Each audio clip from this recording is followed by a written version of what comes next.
tournament on stage. Got a Hearthstone tournament happening.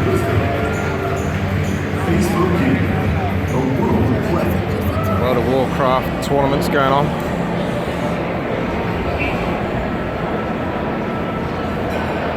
I'm going to head back over to the Blizzard arcade just before I go. An Overwatch panel. Let's go to the arcade.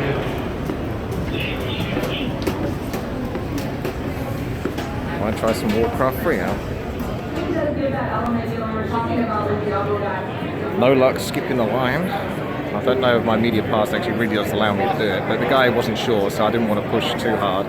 So he needed like his leader or something like that to be there just to confirm if you can or not. Apparently I think if you got media pass you can just essentially skip the line, but I don't know.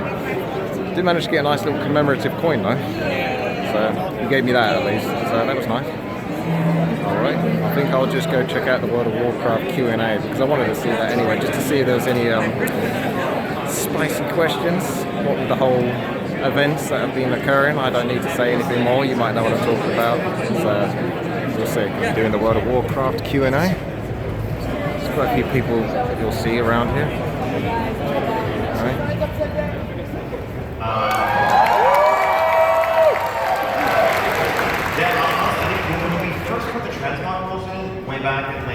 Left the World of Warcraft Q&A a little bit early to get to the Warcraft 3 Reforged, and I'll get a good seat. And there was obviously one of those Hong Kong moments, then one after the other. This was just a bit cringy really, because everyone there kind of knows it's not these people that they're shouting Hong Kong to that's responsible. It's obviously the higher ups. So it just feels a bit off a little bit when people do that. I kind of get it and I respect that. But at the same time, it's like you're yelling at a checkout person, but you've actually got a problem with like the actual management. Do you see what I mean? Just waiting now on the Warcraft 3 Reforged panel. A bunch of people keep getting kicked out because they only want the media sitting here. And my bets are on this sign moving at some point. You stay there, sign. Don't you dare move to the left. Someone's going to move it to the left.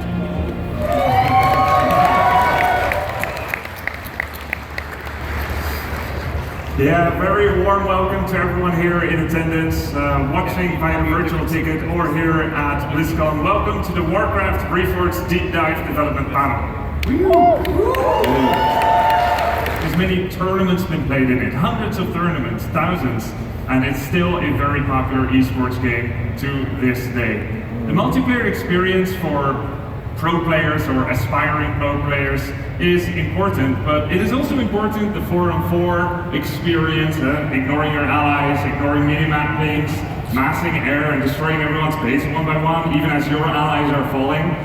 The multiplayer experience is important. So seeing from the front is one thing for the art, but in the multiplayer, when you suddenly see it from the top down, there are challenges in order to make that maybe readable, recognizable. To merge your history down, so you'll be able to kind of log in one last time, so to speak, with your legacy account and keep that as an artifact. But then moving forward with the new matchmaking system, it's going to be race-based MMR, which is your matchmaking rating. So you won't be punished for trying to experiment or to play a different race than your main. We'll get you the right match based on your skill level with that particular race. Can we also expect changes in how the ranking works and maybe how wins or progression system works in Reforged? So that's one of the things we're looking into for when Lighter comes online with our first major update, is what does that look like for Warcraft 3 Reforged? We do know that we're doing a separate race MMR, and there will be different ratings for the team games as well. So you have different ratings for your like 2 versus 2 teams, 3s, free-for-all, which is when I'm excited. I really like free-for-all personally, so I'm excited that's bringing a lot of new players into that. But we'll be seeing it going forward. Okay, more information to come, quicker and more fairly. Do we know anything about that yet? Yes. Yeah. You know. Yeah. Separate. We are looking at how they will queue up against each other. Currently, they are, I believe, queuing against each other with this iteration. Yep. We've been doing some experiments with it, which is why I'm asking. Yep. But yeah. So, but that doesn't mean it has to stay that way. We want to get feedback on how the matchmaking is going, and we can also see a lot of internal feedback about where the matchmaking is being done and who's actually like, are the outcomes as the matchmaker expects. That's usually like a big uncertainty factor, which is actually part of the matchmaking system where it says, oh, I don't actually know where to put you yet. And then as you play more games, uncertainty factor goes down. Understand that's part of our dialogue, guys. Like we're open to being wrong, and we want to share that, and we want to hear from you guys when we are. We appreciate it. I know the art team wants you to love this, for another 16 plus years, and that's really why we went and made all the units unique in the end. Where originally we had one knoll that populated 8 other knolls in the game. When you load up an original map now, you'll see every knoll to be individual for each character. The knoll brute, the knoll assassin, the knoll archer will have its own unique model. Every paladin will have its own unique character. So that's what we really want to do, is put tools in the modern community's hand, the melee community's hand, to make sure that they can keep this game running for another 16 plus years. The cinematics that were at 1080p already, and so we were able to up-res those and recompress them, so you're going to see the pre-rendered cinematics way better than you've ever seen it before. Well, a big part of it was actually getting involved with the current map-making community and like asking them, what have they been up to? What are areas that you've been blocked on? Many map makers have found very creative solutions to get around certain limitations, but maybe we asked them, maybe you would like not a workaround and something that's just in the game. Like I have one good example that is in the current game, in the current update, so it'll be part of Reforged, which is before, if you were a map maker and you said, hey, I want to make an RPG map. Every time I complete a quest, I get +5 health for my unit. That makes a lot of sense. But the old Warcraft engine said you can't individually increase a single unit. Instead, you go into the map editor and make like a ton of, like 100 different units, each with just 5 more health, 5 more health, 5 more health. Oh. Now you can actually individually change units. For their own games. And we're giving them the tower defense towers that the game was released with. So it was like Street Fighter. It was like you could legit just press buttons and like smack each other in the face with Chaos Fast against Illidan. Like, how do they even make stuff like that? Things I really liked that we added for Silver Moon is when you, back in the day when you battled against the Silver Moon High Elves, they just had the regular footmen, and I was like, well, pretend he's an elf.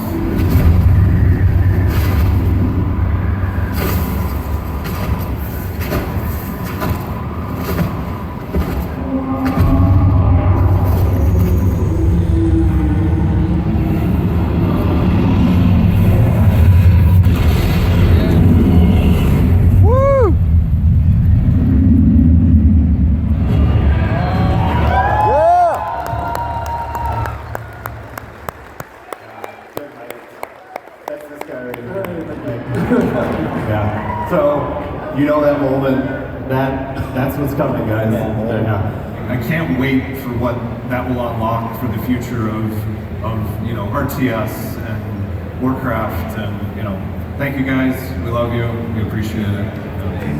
The Warcraft 3 panel was really cool, really fun.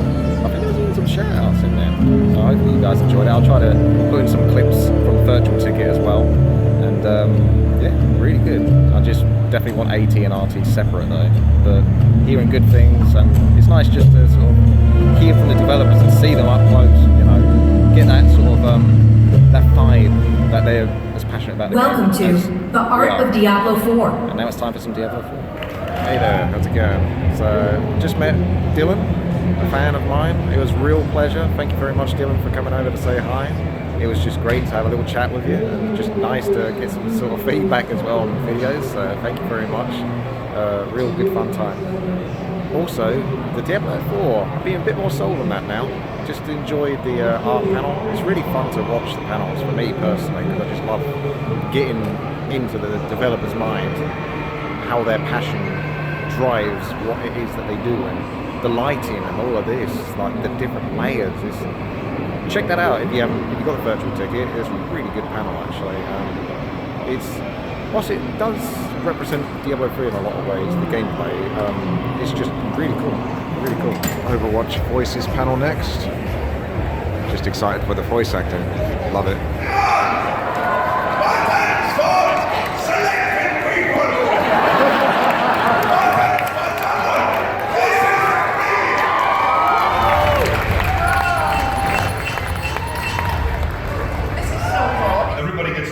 mask sometimes to hide from the world, maybe. You know what I mean? And maybe that's his thing. It's his mask. Did you just Wrote spoil a voice line there for me. Before I became an actor, I was a rapper. And then I realized I wasn't making any money, so then I quit. But anyway, back to that. So, you know, all that experience, you know, the camera's cool, but this music in the background is bothering me, and it's not paying me. Well, I got to go. So then I got into acting, and so what helped me, which was interesting about this role, being in the booth, is that's what I had to rely on, because I was able to manipulate it. So I had to figure out a way to, you know, to give all that without moving, without jumping, without walking in, without wearing a $3,000 suit. It's all about the voice, which is back to basics, again, back to the theater training. So. In your voice with those lines. All right. I do seem to be making a habit of saving you. It's a good thing I like you. You can start from one.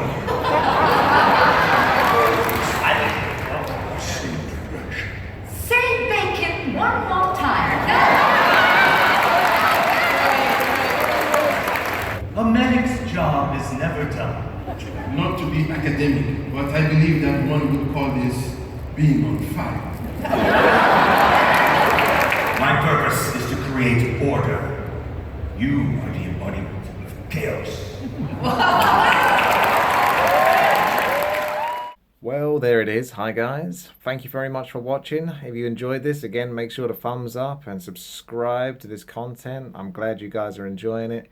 Part 4 will be up tomorrow, so it should be the final part. I'm going to try to condense it down as best as I can to get within about 20-minute slot, and then that should cover me essentially playing a bit more of the Warcraft 3, or at least talking about my thoughts on it after playing the demo, and then the travel back, essentially, and then some last shout-outs right at the end of it.